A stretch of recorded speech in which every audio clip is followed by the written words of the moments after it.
ভাই আজকে আপনাদের একটা কিভাবে সুইমিং পুলের পাম্প লাগাইবেন তার একটা ভিডিও বানাইতেছে কথা বলছেন। এটা হচ্ছে একটা রাবার প্যাড, ফার্স্ট কাজ হচ্ছে রাবার প্যাড, ঠিক আছে, ভাইব্রেশন রাবার প্যাড। এটা যদি কাফে এটার জন্য এটা লাগানো হয়েছে কথা বলছেন, ভাইব্রেশন রাবার প্যাড। তো ভাইব্রেশন রাবার প্যাডটার পরে আমরা কাজ কি এইটা তাই, ঠিক আছে, ওইটা ইনস্টল হয়েছে না, তারপরে কাজ হচ্ছে এইটার সাথে ইউনিয়ন আছে, ঠিক আছে। তো এটা মেনটেন্স করার জন্য এখানে একটা ইউনিয়ন, এখানে একটা ইউনিয়ন, ঠিক আছে। তারপরে এসে আমরা রাবার ফ্লেক্সিবল এটাকেও পাম্পটা কাপলে যেমন এই ফিটিং খোলা না ভাঙবে, ঠিক আছে। তারপরে এসে আমরা একটা চেক বাল্বের আরোটা দেখতে হবে, ঠিক আছে। এটা আরও দুই উপরের দিকে এটা হচ্ছে যাওয়ার পানি ফাউন্টেনের ভিতরে যাইব।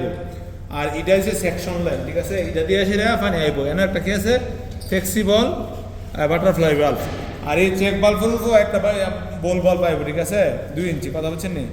এটা হচ্ছে পাম্পটার মেনটেন্স করার জন্য, কথা বলছেন। ওকে ভাই, ভালো থাকেন।